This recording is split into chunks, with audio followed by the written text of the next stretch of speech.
I mean, time and time again, when issues came up, you seem to be running cover for the president. I think what we see on stage with Joe Biden, Jake, is very clearly a cognitive decline. Yeah, I think you were mocking his stutter, and I think you have absolutely no standing to diagnose somebody's cognitive decline. And I'm saying I genuinely feel sorry for Joe Biden. I appreciate it. I'm sure it was from a place of concern. We all believe that. Lara Trump, thank you so much. Now what is he gonna say to that?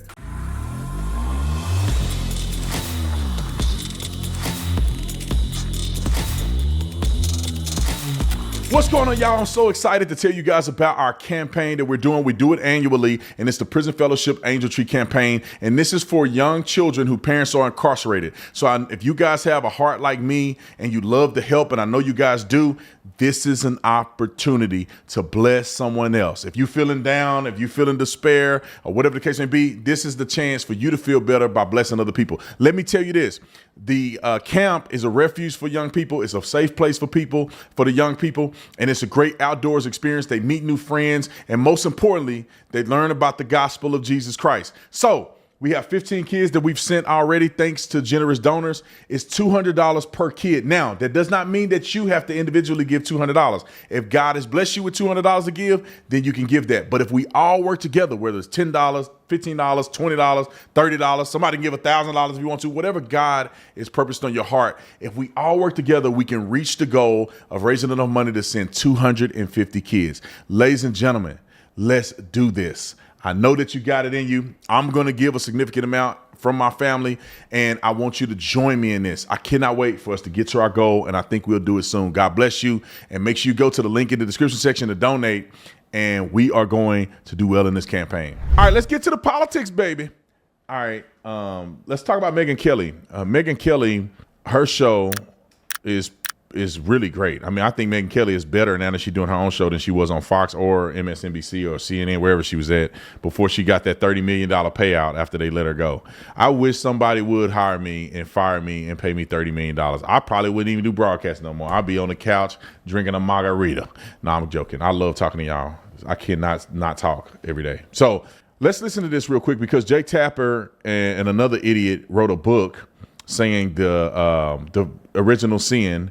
And it alludes to the fact that Joe Biden was obviously struggling with cognitive decline, and everybody covered it up, including the media. Now, this fool, for some reason, which Megyn Kelly is a firebrand. Megyn Kelly don't give a F. She is probably she's one of the boldest women, along with Candace Owens and a few others, that will call you on your crap.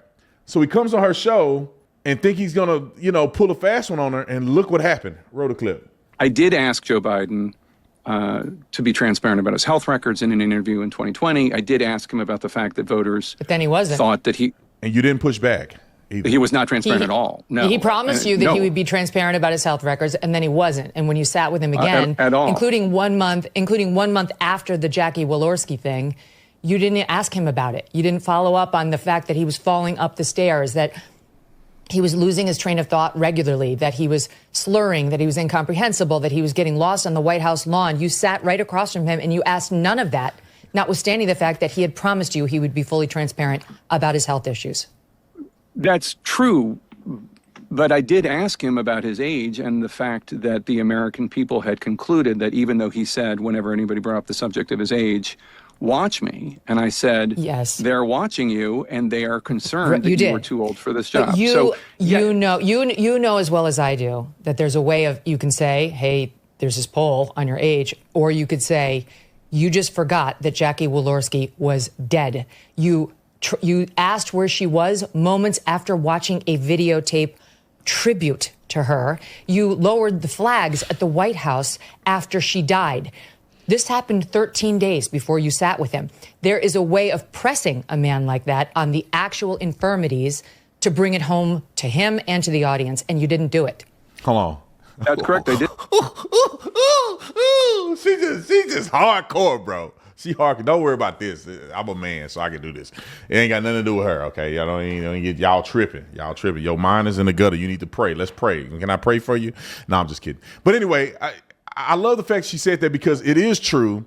I hate that watch. It is true that these cowards don't push back. They don't push back.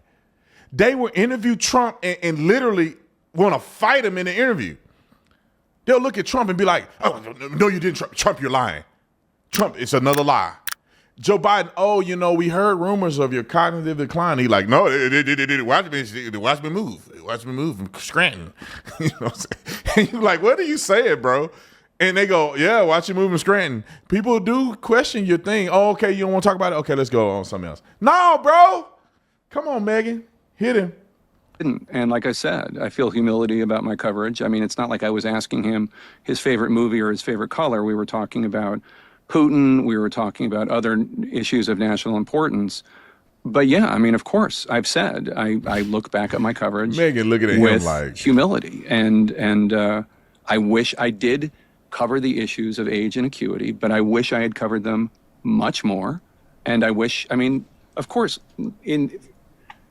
it's May 2025.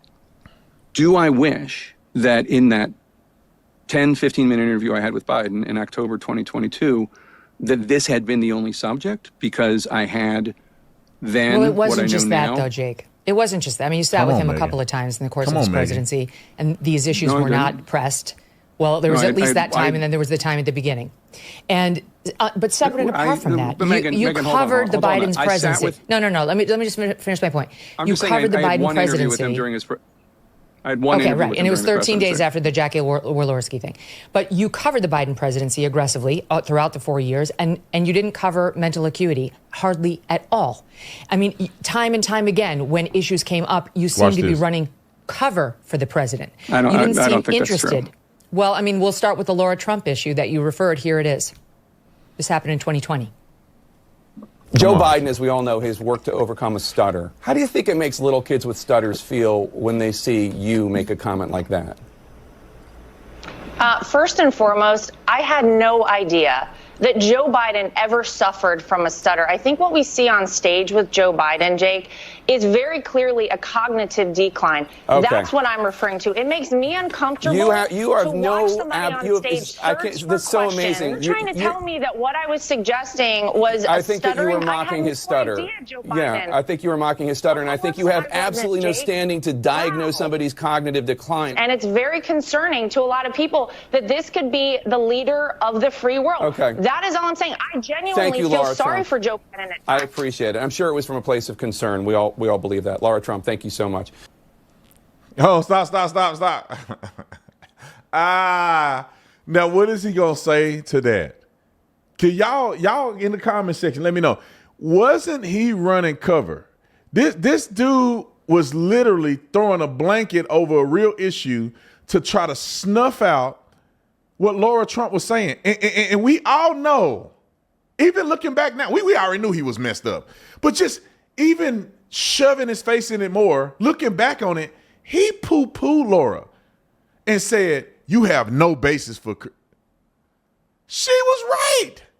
Roll the clip. Do you want to apologize to Lara Trump now? I've already apologized to her. I called her months ago. And what did she say? I mean, I don't want to disclose the contents of a private conversation, but I thought the conversation went well. And she said, she has said this publicly, so I feel fine sharing it. She said that she would never mock anybody's stutter.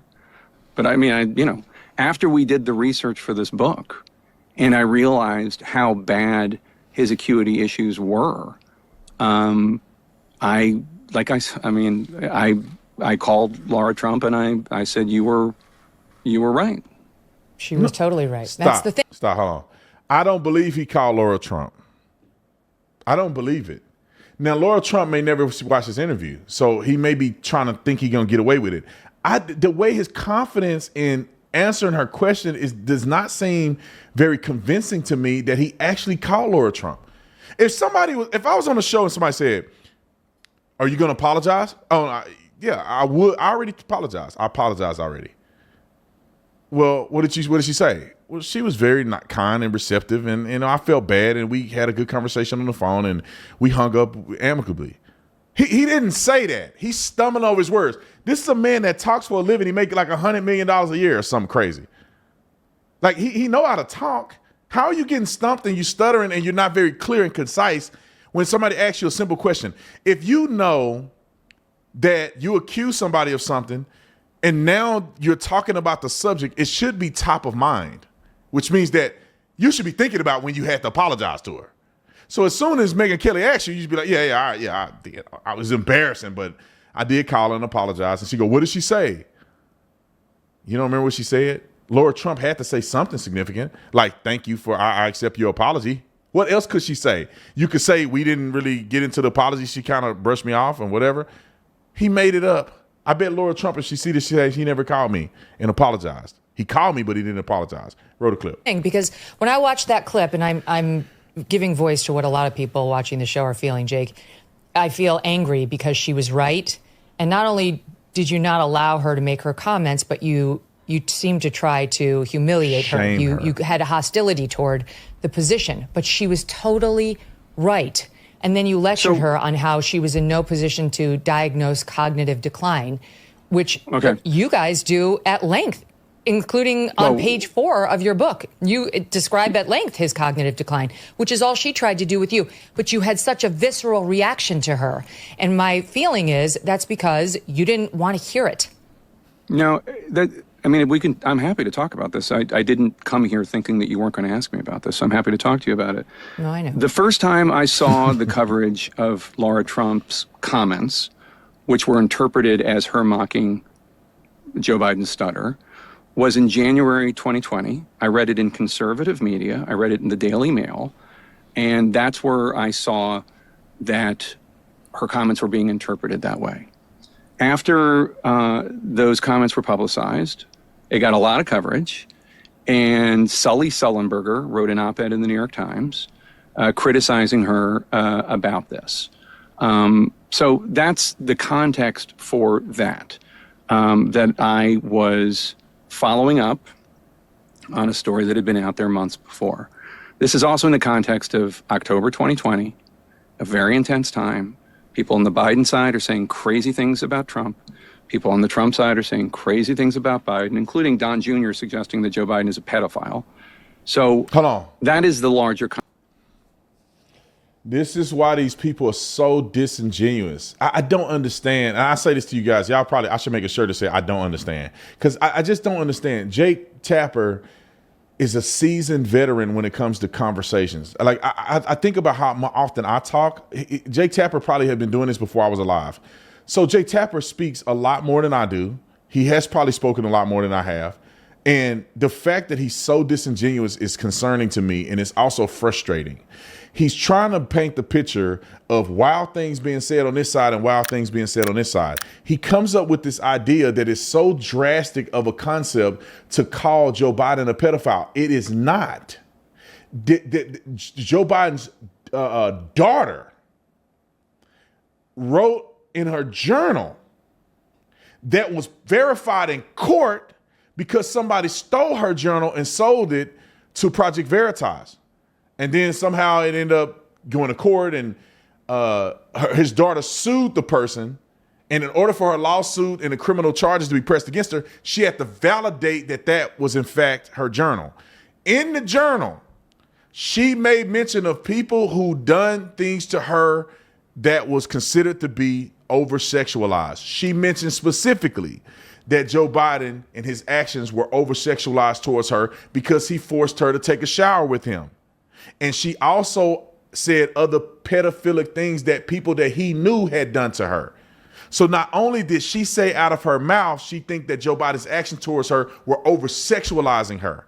And she mentioned that that grown man was taking a shower with his daughter, which she said, quote, in the journal was inappropriate.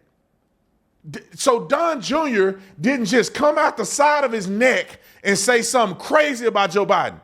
And neither did Lara Trump just jump off the cliff one day and say she think Joe Biden is in a cognitive decline.